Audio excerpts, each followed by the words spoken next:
हमें तुमसे प्यार है पार्ट 3। कुछ ही देर में नेहा गहरी नींद में सो गई। अयान ने अपने हाथ को नेहा के हाथों से छुड़ाया और रूम के बाहर चला गया। करीबन आधे घंटे बाद नेहा की आंख खुली। उसने अपनी आंखें मलते हुए पूरे कमरे को देखा, लेकिन वहां अयान नहीं था। ये अयान भी ना मुझे बोलते हैं कि पूरे विला में भटकती रहती हो और अब आधी रात को खुद भटकती आत्मा की तरह भटक रहे हैं। नेहा बड़बड़ाई। वो उठी और अयान को ढूंढते ढूंढते रूम के बाहर चली गई। तभी उसने देखा कि अयान हॉल में अपने हाथों में गन लिए गुस्से से सभी बॉडीगार्ड्स को घूरे जा रहा था। अयान की आंखों में गुस्सा साफ साफ दिख रहा था। अयान, तुम सब लोग कर क्या रहे थे? जब वो अंदर आया, नेहा के चिल्लाने की आवाज किसी तक नहीं गई। आधे लोग बाहर बेहोश पड़े हुए थे और जो होश में है उन्हें भी होश नहीं था। अगर उसने नेहा को कुछ कर दिया होता तो? कहाँ था? मैंने कोई भी गड़बड़ नहीं होनी चाहिए। तुम सबका केयरलेस होना आज कितना महंगा पड़ जाता।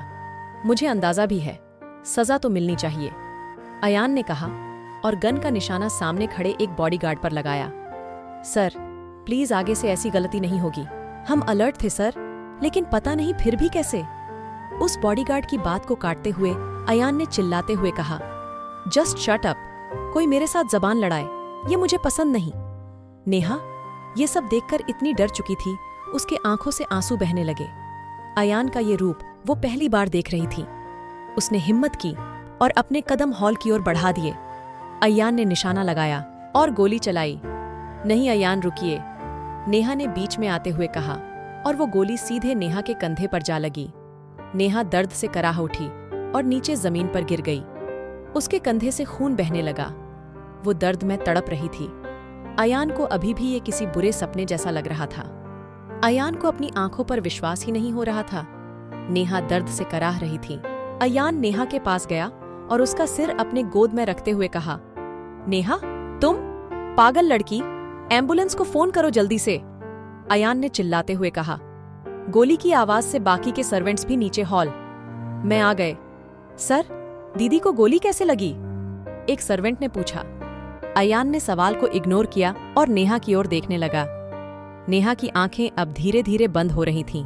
अयान ने नेहा के गालों को छूते हुए कहा, नेहा देखो, अपनी आंखें मत बंद करना प्लीज, खुली रखना अपनी आंखें। नेहा ने अयान की आंखों में देखते हुए कहा, आप इनकी जान लेना चाहते हैं? अयान, सीरियसली, कोई इतना सेल्फिश कैसे हो सकता है? आपके सीने में सच में दिल नहीं है। कोई किसकी जान लेता है क्या? नेहा अपनी आधी खुली आंखों से ये सब धीमी आवाज में बोले जा रही थी। शांत रहो, तुम पहले बिल्कुल चुप, तुम्हें अपनी आंखें खुली रखना है।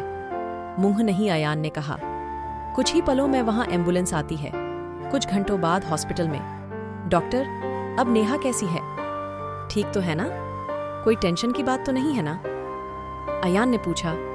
नो टेंशन वाली कोई बात नहीं है, लेकिन हाँ, उसे कंप्लीट रेस्ट की जरूरत है, कंप्लीट बेड रेस्ट। मेरे हिसाब से एक दिन और उसे हॉस्पिटल में रहने दीजिए, उसके बाद आप उसे घर ले जा सकते हैं, डॉक्टर ने कहा और वहां से चले गए। अयान अंदर नेहा के पास गया और चेयर पर बैठकर उसे एकटक देखने लगा। नेहा अभी भी बेहोश थी। नेहा को इस हालत में देखकर अयान को बहुत बुरा लग रहा था। सच में पागल है। ये बीच में आने की क्या जरूरत थी? वो भी उस बॉडीगार्ड के लिए जिसे ये जानती तक नहीं। कोई इतना अच्छा कैसे हो सकता है? आज मेरी वजह से इसे चोट पहुंची। अगर इसे कुछ हो जाता ना, तो मैं खुद को कभी माफ नहीं कर पाता। अयान खुद से ही बातें कर रहा था। तभी अयान को एक जानी पहचानी आवाज सुनाई दी। अयान, नेहा ने अपनी आंधी खुली आंखों के साथ कहा। कैसा लग रहा है अब? अयान ने पूछा। नेहा ने कहा और अपना मुंह दूसरी ओर फिर लिया। अयान की नजर नेहा के कंधे पर गई, जहां उसे गोली लगी हुई थी। वो बस उस घाव को एकटक देखे जा रहा था।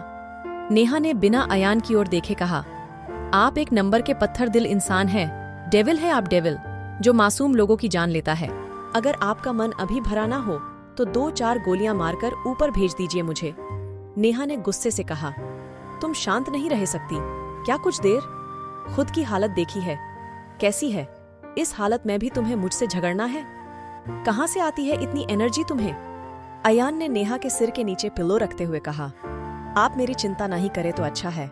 आपने ही ये दर्द दिया है मुझे। आज आपकी वजह से मैं यहाँ हूँ और इतना दर्द सहे रही हूँ। समझे आप, मुझे आपसे कोई बात ही नहीं करनी। नेहा ने मुंह बनाते हुए कहा और अपनी आंखें बंद कर ली। अयान ने एक लंबी सांस ली और नेहा का हाथ अपने हाथों में पकड़ा। नेहा अयान की ओर सवाल भरी निगाहों से देखे जा रही थी। हाथ छोड़िए मेरा, क्या कर रहे आप? आपको हक किसने दिया मुझे टच करने का? नेहा ने कहा और अपना हाथ छुड़ाने की कोशिश करने लगी, लेकिन अयान की पकड़ बहुत ही मजबूत थी। अयान ने थोड़ी ऊंची आवाज मैं कहा, कितनी उछलती हो यार तुम। मैं पहली बार मेरा ईगो साइड में रखकर तुम्हें सॉरी बोलने आया हूँ, और एक तुम हो जो नखरे किए जा रही हो कब से। अब चुपचाप लेटी रहो और मेरा सॉरी सुन लो। नेहा ने शांत होते हुए कहा, आपके यहाँ सॉरी ऐसे कहते हैं क्या? अयान ने अपनी नजरें झुकाई और गहरी सांस लेते हुए कहा, सॉरी, मुझे तुम्हें चोट नहीं पहुंचानी थी। नेहा, इट्स ओके, आपका तो पेशा ही है गलतियां करना, इसमें नया क्या है? वैसे सॉरी बोलने के लिए मेरा हाथ पकड़ने की जरूरत थी। नेहा ने अपने हाथ को छुड़ाने की कोशिश करते हुए कहा, लेकिन अयान ने नेहा के हाथ को और कसकर पकड़ा और उसकी आंखों में देखकर कहा, मैंने तुम्हारा हाथ पकड़ा, तुम्हें अच्छा नहीं लगा? अयान के इस एक सवाल से नेहा का दिल जोर से धड़क उठा। नेहा बिना कुछ कहे बस अयान की आंखों में देखे जा रही थी। नेहा को अयान की आंखों में अपने लिए कंसर्न दिख रहा था। अयान ने फिर से वही सवाल नेहा से पूछा, बताओ ना, मैं तुमसे कुछ पूछ रहा हूं नेहा। अयान, एक्चुअली वो मुझे आराम करना है। नेहा की इस बात पर अयान ने नेहा का हाथ छोड़ दिया और बिना कुछ कहे वहां से बाहर चला गया। दवाइयों की वजह से नेहा नींद के आगोश में चली गई। जब उसकी आंख खुली तब उसने खुद को अयान के बेडरूम में पाया। मैं यहाँ कैसे आई? मैं तो हॉस्पिटल में थी। अब तुम्हें कोई नींद में चलने वाली बीमारी तो है नहीं कि तुम नींद में चलती चलती मेरी बेडरूम में आओ। ऑफ कोर्स में लेकर आया हूं तुम्हें। कैसे बचकाने सवाल कर रही हो तुम? सोफे पर बैठे अयान ने कहा, आपको सीधी मुंह बात करनी आती ही नहीं है क्या? जब देखो तब मुझसे बहस करते रहते हैं आप। क्या जरूरत थी मुझे यहाँ लाने की? नेहा ने चिढ़ते हुए कहा, वो तुम्हारे लिए सेफ जगह नहीं थी। अब अपने इस छोटे से दिमाग को ज्यादा तकलीफ मत दो और आराम करो। तुम्हारे लिए खाना और दवाइयां भिजवा दूंगा, अयान ने कहा और वहां से जाने लगा। तभी नेहा ने अयान को रोकते हुए कहा, आप जा रहे हैं? हाँ, सोने जा रहा हूं। नेहा ने कहा, आप यही सो जाइए ना। नेहा की ये बात सुनकर अयान ने झट से नेहा के करीब जाते हुए कहा, तुम्हारा इरादा क्या है? दिल धड़कने लगा है तुम्हारा मेरे लिए? What rubbish. अयान, आप बाहर गए और किसने मुझ पर फिर से अटैक किया? तो मेरे साथ कोई होना चाहिए ना जो मुझे प्रोटेक्ट करे। नेहा ने कहा, तो तुम मुझे अपना बॉडीगार्ड बनाना चाहती हो? अयान ने पूछा। जी हाँ, एकदम सही समझे हैं आप। और अगर आपके होते हुए मुझ पर किसी ने अटैक किया ना, तो मैं आपको। इसके आगे नेहा कुछ बोल पाती। तभी अयान के फोन पर एक मैसेज आता है, जिसे पढ़कर अयान डिस्टर्ब हो जाता है। अयान को ऐसे डिस्टर्ब देखकर नेहा बेड पर उठकर बैठती है और अयान से पूछती है, क्या हुआ? Any problem? आप डिस्टर्ब क्यों लग रहे हैं मुझे? तुम अपने ऊपर ध्यान दो, मुझ पर ध्यान देने की जरूरत नहीं है, और मेरे पर्सनल बातों में इन्वॉल्व होने की जरूरत तो बिल्कुल नहीं है। अयान ने एक कोल्ड सा लुक नेहा को दिया और सोफे पर बैठ गया। चिढ़ाकू कहीं के, आपकी कड़वाहट के सामने तो करेला भी फीका पड़ जाए। वैसे अब मुझे मेरे घर जाना है। नेहा की ये बात सुनकर अयान ने कहा, तुम क्या यहाँ दादी माँ के घर छुट्टियां मनाने आई हो? जो कह रही हो मुझे मेरे घर जाना है, अब वो पॉसिबल नहीं है। मैंने कहा ना, एक बार की शायद तुम्हारी जान को खतरा हो। मैं तुम्हें मेरी नजरों से दूर नहीं जाने दूंगा। अंडरस्टैंड? तो जब तक मैं नहीं कहूंगा तुम यहाँ से कहीं नहीं जाओगी। अब मुझे इस बात पर ज्यादा डिस्कशन नहीं चाहिए। कुछ खा लो, दवाई ले लो और सो जाओ चुपचाप, अयान ने कहा। रूम से बाहर चला गया। इनकी लाइफ जितनी सुलझी हुई दिखती है उतनी सुलझी हुई है नहीं। इनका कुछ तो सीक्रेट है और वो मैं पता लगा के रहूंगी, नेहा ने मन ही मन सोचा। कुछ देर बाद अयान फोन पर बात करते करते उसके रूम में जाता है और नेहा को देखकर जोर से चिल्लाकर कहता है, पागल लड़की, क्या कर रही हो? दिमाग के साथ साथ आपकी आंखों ने भी आपका साथ छोड़ दिया क्या?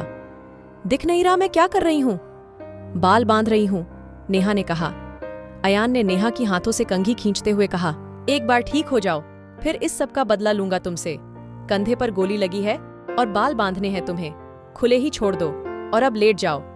ड्रेसिंग चेंज करनी है, नेहा ने चिल्लाते हुए पूछा, क्या आप मेरी ड्रेसिंग चेंज करेंगे?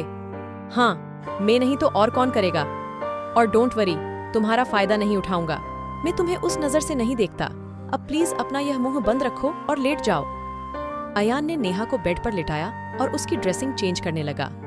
नेहा बस एक टक अयान की आंखों में देखे जा रही थी, लेकिन अयान बड़ी ध्यान से नेहा की ड्रेसिंग चेंज कर रहा था। आप ऐसे क्यों हो अयान? नेहा ने पूछा। क्या मतलब? कैसा हूं मैं? अयान ने बिना नेहा की ओर देखे कहा। नेहा, मतलब आप इतने रुड बनकर क्यों घूमते हो, जो आप असल में हो ही नहीं? अयान, ऐसा ही हूं मैं, घमंडी, गुस्साइलू, आंकड़ों और चिढ़ाकू टाइप का, और साथ ही साथ पत्थर दिल और डेविल भी, जो मासूमों की जान लेता है। नहीं, आप जैसे दिखाते हो वैसे हो नहीं। दिखता है मुझे आपकी आंखों में। आप गुस्सैल जरूर है, लेकिन पत्थर दिल नहीं। आप भगवान नहीं है, लेकिन डेविल भी नहीं है। आपके दिल में अभी भी एक सॉफ्ट कॉर्नर है। मेरे नजरों से कुछ बचता नहीं है। अयान, इंसान को परखने में मेरी आंखें कभी धोखा नहीं देती। अयान, अच्छा, तो अब इतने अच्छे से जानने लगी हो मुझे? मेरी आंखें पढ़ना भी आता है तुम्हें? नेहा ने अपनी नजरें चुराते हुए कहा। अब मुझे सोना है। I want to take rest. आप भी सो जाइए। गुड नाइट, नेहा ने कहा और चेहरे पर कंबल ओढ़कर सो गई। अयान ने कमरे की लाइट्स ऑफ की। तभी किसी ने अयान के रूम का दरवाजा जोर से खोला, जिसके आवाज से नेहा झट से उठकर बैठ गई और अयान के सीने में अपना सिर छुपा लिया। अयान, देखिए, वो फिर से आ गया। वो मुझे मारना चाहता है। मुझे बचा लीजिए प्लीज। नेहा नॉन स्टॉप बोले जा रही थी। तभी अनुश्री और कार्तिक ने नेहा के पास जाते हुए कहा, अरे अरे, हम हैं तुम्हारे दोस्त। इतनी जल्दी भूल गई तुम? कार्तिक और अनुश्री की आवाज सुनकर नेहा अयान से दूर हुई और गहरी सांस लेते हुए कहा, ओह, तुम दोनों यहाँ इतनी रात को? हाँ, तुम्हारे बारे में पता चला तो आ गए तुमसे मिलने। यार अयान, तू हट यहाँ से, मुझे बैठने दे नेहा के पास। अनुश्री ने अयान को बेड पर से धक्का देते हुए कहा।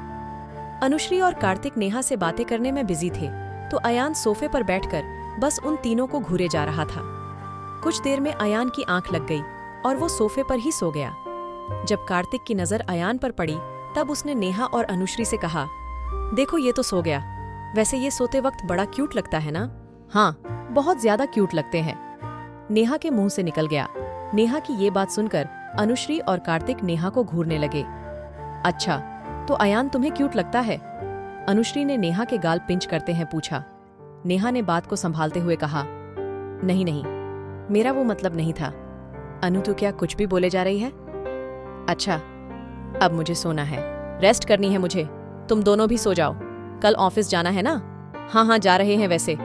अयान, और तुम एक ही रूम में सोते हो क्या? कार्तिक ने नेहा को छेड़ते हुए कहा। नहीं नहीं, बस कुछ ही दिन, फिर मैं मेरे रूम में सो जाऊंगी, नेहा ने एक स्माइल के साथ कहा। और कार्तिक अनुश्री वहां से जाने लगे। तभी अनुश्री फिर से नेहा के पास आकर बैठ गई और कहा, नेहा, आई नो तुम्हारे मन में अयान के बारे में बहुत सारे सवाल है। उसके जवाब तुम्हें धीरे धीरे मिल भी जाएंगे। मैं नहीं जानती कि तुम अयान के बारे में क्या सोचती हो, लेकिन यू नो व्हाट, वो जैसा दिखता है ना, वैसा है नहीं। जितना गुस्सा करता है ना, उससे कहीं ज्यादा केयर भी करता है। ईगो बहुत है उसमें, और हाँ, ये बैड हैबिट है। आई एग्री, लेकिन अतीत में इतना कुछ हुआ है ना कि उसे ऐसा बनाना पड़ा। हाँ हाँ, अनु, आई नो अयान बुरे नहीं है। मेरे मन में उनके बारे में कुछ भी गलत नहीं है। इनफैक्ट मुझे अयान के साथ बहुत सेफ फील होता है। जब से यहाँ रहने आई हूँ ना, तब से एक बार भी मुझे अयान के इंटेंशन गलत नहीं लगे। उन्होंने कभी मुझे अनकंफर्टेबल फील नहीं कराया। सो डोंट वरी अनु, तुम्हारे दोस्ती की इमेज मेरी नजरों में अच्छी ही है। अब जाओ, तुम्हारा बॉयफ्रेंड तुम्हारा वेट कर रहा है, नेहा ने एक स्माइल के साथ कहा। हाँ, जा रही हूँ, गुड नाइट। अगर कुछ भी जरूरत पड़े ना, तो हमें बुला लेना, और अयान तो यहाँ है ही। अनुश्री ने नेहा को हक किया और रूम से चली गई। कहानी जारी रहेगी। आगे की कहानी अगले भाग में। अगला भाग जल्द ही आएगा। कमेंट में जरूर बताएं कि आपको कहानी कैसी लगी। कहानी अच्छी लगी है तो वीडियो को लाइक कीजिए, शेयर कीजिए और हमारे चैनल को सब्सक्राइब करके बेल आइकॉन को भी दबा लीजिए, ताकि मैं जब भी वीडियो अपलोड करूं, आपको वीडियो का नोटिफिकेशन मिल सके। तो चलिए दोस्तों, मिलते हैं नेक्स्ट वीडियो में। तब तक के लिए bye and thanks for watching video.